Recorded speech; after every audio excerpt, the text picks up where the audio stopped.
അസുരൻ്റെ പ്രണയം. അവതരണം ഷിബു ജോസഫ്. രചന വിദ്യാവസം. ജീവന്റെ വീട്ടിൽ ആളുകൾ കൂടി നിൽക്കുന്നു. കാവേരിയെ വെള്ളപൊതിച്ച് കിടത്തിയിരിക്കുന്നു.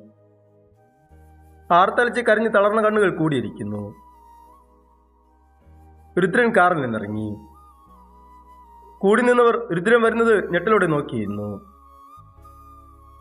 അതൊന്നും കാര്യമാക്കാതെ അവരുടെ മുന്നിൽ കൂടി നടന്ന് രുദ്രൻ കാവേരിയുടെ അടുത്ത് വന്നിരുന്നു. അവന്റെ മുന്നിൽ തന്റെ പ്രണയത്തിനു വേണ്ടി കാലുപിടിക്കുന്ന കാവേരിയെ തെളിഞ്ഞു. അവന്റെ ഹൃദയം കനത്തു.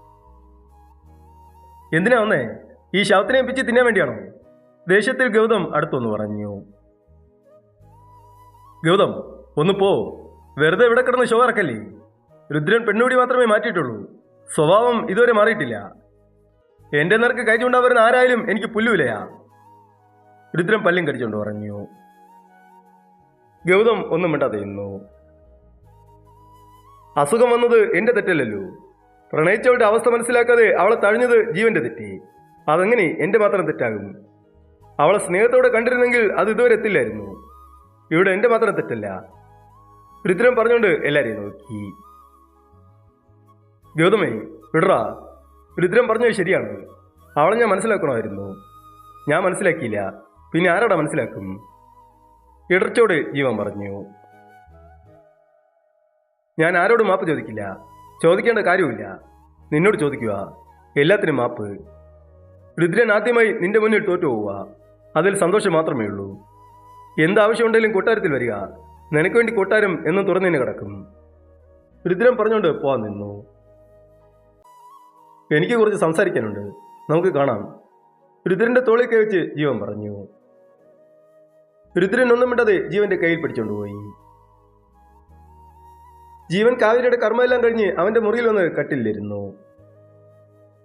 കാവേരിയുടെ മണം ആ മുറിയിൽ നിറഞ്ഞിരുന്നു. അവൾ ഉടുത്തഴിച്ചിട്ട് അവളുടെ സാരി അവനെടുത്ത് തന്റെ മൂത്ത് ചേർത്ത് പിടിച്ച് മണപ്പിച്ചു. ജീവൻ ഏങ്ങലടിച്ചു. കൂടെ ഇരുന്നപ്പോൾ സ്നേഹിക്കാൻ പോലും മറന്നുപോയി.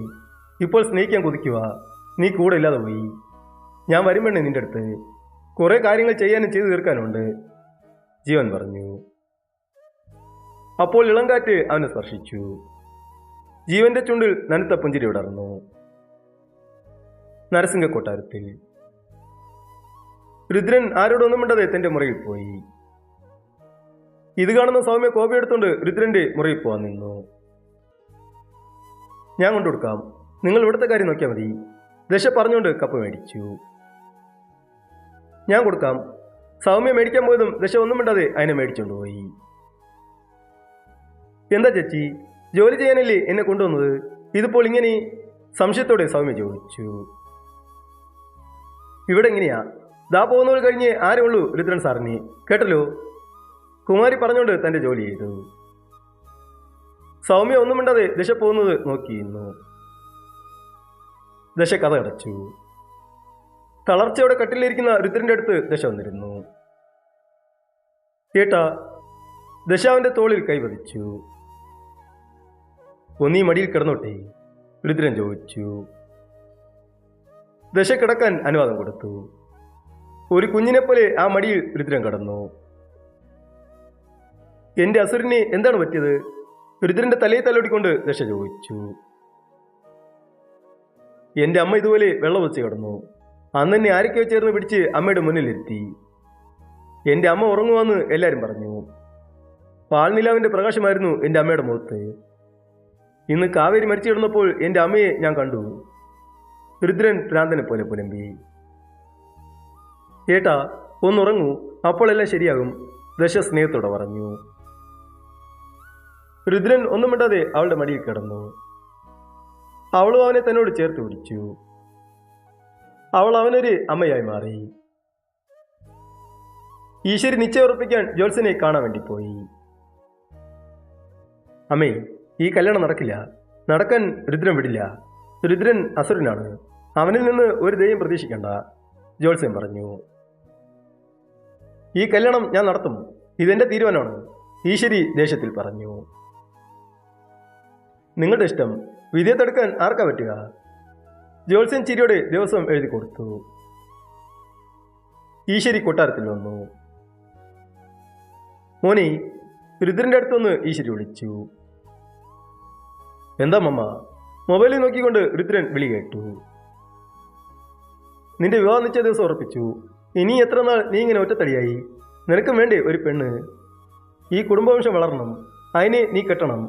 നിന്നോട് തീരേണ്ടതല്ല ഈ നരസിംഹ കൊട്ടാരം. ഈശ്വരി വാത്സല്യത്തോടെ പറഞ്ഞു. ഞാൻ പറഞ്ഞു എനിക്ക് കല്യാണം വേണമെന്ന്. ഞാൻ പറഞ്ഞു എനിക്ക് പെണ്ണ് വേണമെന്ന്. ഇല്ലല്ലോ, എനിക്ക് കല്യാണം വേണ്ട. ഇതിനെ ചൊല്ലി മമ്മയും ഞാനും അടികൂടേണ്ടി വരില്ലേ? രുദ്രൻ പറഞ്ഞുകൊണ്ട് എഴുന്നേറ്റ് പോയി. രുദ്രൻ പോയത് പുരുഷോത്തമൻ ഈശ്വരിയുടെ അടുത്ത് വന്നു. വല്ല ആവശ്യമുണ്ടോ? അവനറിയാം. എന്നിട്ട് നീ? പുരുഷോത്തമൻ പുച്ഛിച്ചു. നിങ്ങളുടെ മോനാ ദാ പോണത്. ഒരു കുടുംബമാക്കി കൊടുക്കാൻ ഞാൻ പെടുന്ന പാട് ഈശ്വരനറിയാം. അവന്റെ കാര്യത്തിൽ വല്ല വേവലാതിയുണ്ടോ നിങ്ങൾക്ക്? അപ്പനാണോ പോലും? വഴിവിട്ട ബന്ധം നിയന്ത്രണത്തിൽ കൊണ്ടുവരാൻ വേണ്ടിയാ ഞാൻ നോക്കുന്നത്. നിങ്ങളോ? ഈശ്വരി ദേഷ്യത്തിൽ ഉറഞ്ഞു തുള്ളി. അവന്റെ കാര്യത്തിൽ എനിക്കില്ലാത്ത സങ്കടം നിനക്കെന്തിനാ? അവൻ എൻ്റെ കൊച്ചാ. അവന്റെ കാര്യം നോക്കാൻ എനിക്കറിയാം. നീ കൂടുതൽ അമ്മചമയില്ലേ? പുരുഷോത്തമൻ പറഞ്ഞുകൊണ്ട് പുറത്തുപോയി. ഇയാളെ സംസാരിക്കാൻ വിട്ടാൽ പറ്റില്ലല്ലോ. ഈശ്വരി മനസ്സിലാലോചിച്ചുകൊണ്ട് ആരെയോ വിളിക്കാൻ ഫോൺ എടുത്തു. രുദ്രൻ അഭിലാഷിന്റെ വീട്ടിൽ വന്നു. വീട്ടിൽ കയറിയെന്ന് ചപ്പാത്തി കട്ടുകൊണ്ട് മുതുകിന് അടിപടിക്കുന്ന അഭിലാഷിനെ രുദ്രൻ കണ്ടു. നിന്റെ കഷ്ടം തീർന്നില്ലടാ. പാവത്തി ചിരിച്ചുകൊണ്ട് രുദ്രൻ സ്വാഭിലിരുന്നു. നീ നന്നായത് എന്റെ നെഞ്ചത്ത് കയറിയാണല്ലോ പുല്ലി. അഭിലാഷ് മുതുകിനെ തടയിക്കൊണ്ട് അവന്റെ മുന്നിലിരുന്നു. എന്താണ് ഇപ്പോഴത്തെ പ്രശ്നം? കൂട്ടിക്കൊടുപ്പ് നീ നിർത്തിയല്ലോ, പിന്നെന്താ പുതിയ പ്രശ്നം? രുദ്രൻ സംശയത്തോടെ ചോദിച്ചു. അത് പിന്നെ നിനക്ക് കൊണ്ടുവന്ന പെണ്ണുങ്ങൾ വേറെ കസ്റ്റമറെ പിടിച്ചു തരാൻ ഒരേ വിളിയായിരുന്നു. ഞാൻ ബ്രോക്കറിലൊന്ന് എത്ര പറഞ്ഞും കേട്ടില്ല. രുദ്രനെ പോലെ മിടുക്കുള്ള കസ്റ്റമർ എനിക്ക് വേണം എന്ന് പറഞ്ഞായിരുന്നു കാൾ. ഞാൻ ശല്യം സഹിക്കാനാതെ ഫോൺ സ്വിച്ച് ഓഫ് ആക്കി. അഭിലാഷ് പാവം പോലെ പറഞ്ഞു. അതിനിപ്പോഴെന്താ? പ്രശ്നം തീർന്നല്ലോ? രുദ്രൻ സംശയത്തോടെ ചോദിച്ചു. അല്ല, അവിടെ നിന്നാ പ്രശ്നം തുടങ്ങിയത്. എന്നെ വിളിച്ച് കിട്ടാത്തതുകൊണ്ട് എല്ലാവരും എന്നെ തിരക്കി വീട്ടിൽ വരാൻ തുടങ്ങി. അതോടെ എൻ്റെ കെട്ടുകൾ എല്ലാം പൊക്കി. ഇപ്പോൾ എൻ്റെ പെണ്ണ് എന്നോട് മിണ്ടുന്നത് പോലും ഈ ചപ്പാത്തി കെട്ടുകൊണ്ടാണ്. അഭിലാഷ് നിസ്സുകാരത്തോടെ പറഞ്ഞു. രുദ്രൻ ചിരിച്ചു. ചിരിക്കടാ, ചിരിക്ക്. നീ നന്നായപ്പോൾ എൻ്റെ കുടുംബം തുറന്നു. പാവം ഞാൻ, അഭിലാഷ് പറഞ്ഞു. രുദ്രേട്ടാ, എനിക്കാരുമില്ല. ഞാൻ അനാഥയാണ്. ഏട്ടൻ ഇങ്ങനെയൊക്കെ കാണിക്കുമ്പോൾ ഞാൻ എന്താണ് വേണ്ടത്? മക്കളും കുട്ടികളും ഇല്ല. അതുകൊണ്ടേലും ആശ്വാസമായിരുന്നു, വേദനയുടെ അമ്മ പറഞ്ഞു. അമ്മു, നിന്റെ അഭി ആളൊരു പാവമാണ്. എനിക്ക് വേണ്ടിയാ ഇവൻ ഇതെല്ലാം കാണിച്ചു കൂട്ടിയത്. ഞാൻ കൊടുക്കുന്ന നക്കാപ്പിച്ച പൈസയ്ക്ക് വേണ്ടിയല്ല, എൻ്റെ സന്തോഷത്തിന് വേണ്ടി. ഇന്നുവരെ അവൻ്റെ സന്തോഷം അവൻ കണ്ടില്ല. എൻ്റെ മാത്രം സന്തോഷമായിരുന്നു അവൻ്റെ മനസ്സിൽ. എനിക്കോ കുടുംബമില്ല, ഒന്നുമില്ല. അതുകൊണ്ടോ ഭാര്യ ഭർത്തൃബന്ധം എനിക്ക് പുച്ഛം മാത്രമായിരുന്നു. ഒരിക്കൽ ഇവനോട് പറഞ്ഞു, വീട്ടിലുള്ളതിനെ വിട്ട് നല്ലത് നോക്കാൻ. അവൻ പറഞ്ഞു, എനിക്ക് വീട്ടിലെ നാടൻ ഭക്ഷണം മതി. അതാവുമ്പോൾ തളരുമ്പോൾ എന്നെ ചേർത്ത് പിടിക്കും, അതിൻ്റെ ഒരു സുഖം വേറെ നോക്കി. അന്നവനെ പുച്ഛിച്ചു. ഇപ്പോൾ അത് ഞാനും അറിയുന്നു. ഇനി അഭി വഴിതെറ്റില്ല. ഈ രുദ്രനാണ് പറയുന്നത്. രുദ്രന്റെ വാക്ക് അവസാനത്തെ വാക്കെന്ന് അറിയാലോ. അമ്മുവിനെ ചേർത്ത് പിടിച്ചുകൊണ്ട് രുദ്രൻ പറഞ്ഞു. അഭിലാഷും അവന്റെ കരവലത്തിൽ ഓടിച്ചു നീങ്ങുന്നു. എടാ, എനിക്ക് വല്ലാത്തൊരു ടെൻഷൻ, രുദ്രൻ അഭിയെ നോക്കി പറഞ്ഞു. പുല്ല്, പെണ്ണിന് വേണ്ടിയോ? അഭിലാഷ് പേടിയോടെ മനസ്സിലോർത്തു. നമുക്കൊരു ടൂർ പോയാലോ, ഒന്ന് മൈൻഡ് ഫ്രീ ആകാൻ? രുദ്രൻ രണ്ടുപേരെയും നോക്കി ചോദിച്ചു. അമ്മ ഒറ്റയ്ക്കല്ലേടാ, നിരാശയോടെ അഭി പറഞ്ഞു. എടാ, അവൾ, നീ, പിന്നെ ദശ. എന്തേ? കള്ളച്ചിരിയോടെ രുദ്രൻ ചോദിച്ചു. എടാ കള്ള, അപ്പോൾ എല്ലാം പ്ലാനഡ് ആണല്ലേ? അഭി രുദ്രന്റെ വയറ്റിലിടിച്ചുകൊണ്ട് ചിരിയോടെ ചോദിച്ചു. ഒന്ന് പോയടാ. കാവേരിയുടെ മരണം എന്തോ വല്ലാത്തൊരു അസ്വസ്ഥത. അതിൽ നിന്ന് ഒരു റിലീവ് കിട്ടാനാ ഈ യാത്ര. ആദ്യമായിട്ടാ ഒരു മരണം കെട്ട് മനസ്സിൽ വല്ലാത്ത പിടച്ചിൽ, രുദ്രൻ പറഞ്ഞു. ഞാനും അറിഞ്ഞു. അന്ന് നീ അവരോട് കാണിച്ച് മതി പറഞ്ഞ് ആഘോഷിച്ചത് ഇപ്പോഴും എൻ്റെ കൺമുന്നിൽ നിൽക്കുന്നു. ആദ്യമായി നിന്നോട് തോന്നിയ ദേഷ്യം എതിർത്ത് പറയാൻ പറ്റില്ലല്ലോ. ആ, സാരമില്ല, നമുക്ക് പോവാം അല്ലടി അമ്മു? ചിരിയുടെ വിഷയം മാറ്റിക്കൊണ്ട് അഭി അമ്മുവിനെ നോക്കി ചോദിച്ചു. അമ്മുവും തലയാട്ടി. രുദ്രൻ ഗസ്റ്റ് ഹൗസിൽ പോയി. രുദ്രൻ അടുക്കളയിൽ പാത്രം കഴുകിക്കൊണ്ടിരുന്ന ദശയെ കണ്ടു. ഡി രുദ്രൻ ഉച്ചത്തിൽ അലറി. എന്തോ? ദശ പേടിയോട് തുള്ളിച്ചാടിക്കൊണ്ട് പാത്രത്തിനെ നിലത്തിട്ടുകൊണ്ട് തിരിഞ്ഞ് അവനെ നോക്കി. പേടിച്ചരണ്ട കണ്ണുകൾ. വെള്ളം തെറിച്ച് മുഖത്ത് വീണു. അവൾ നന്നായി പയന്നു. രുദ്രൻ മെല്ലെ ദശയുടെ അടുത്തുനിന്ന് അവളെ ചേർത്ത് പിടിച്ച് അവളുടെ കവളിൽ കടിച്ചു. അപ്പോഴും പേടി മാറാതെ ദശ അങ്ങനെ നിന്നു. പേടിച്ചോ എൻ്റെ പെണ്ണ്? രുദ്രൻ മെല്ലെ ചോദിച്ചു. അരണ്ട കണ്ണിൽ നിന്ന് നീർമുത്തുകൾ കവളിലൂടെ ഒലിച്ചിറങ്ങി. നിന്നെ ഇവിടെ ഞാനല്ലാതെ വേറെ ആരാടി ഇത്ര അധികാരത്തോടെ വിളിക്കുന്നത്? നീ എൻ്റെ അല്ലടി പെണ്ണി. ദശയെ കെട്ടിപ്പിടിച്ചുകൊണ്ട് രുദ്രൻ പറഞ്ഞു. ദശ ഒന്നും മിണ്ടാതെ കുറെ നേരം അവന്റെ ചൂടിൽ മതിമറന്നു നിന്നു. അവളൊന്ന് നോർമലായതും രുദ്രൻ അവളുടെ നെറുകിൽ ചുമ്മനം കൊടുത്തു. എടോ, നമുക്ക് ഒരു യാത്ര പോകാം. അവിയും പെണ്ണുണ്ട്. നീയും റെഡിയാകും കേട്ടോ. രുദ്രൻ ദശയെ അടർത്തി മാറ്റിക്കൊണ്ട് പറഞ്ഞു. യാത്രയോ? ഇവിടെ? പേടിയോടെ ദശ ചോദിച്ചു. ഇവിടെ ഞാൻ നോക്കിക്കോളാം, നീ റെഡിയാകേ.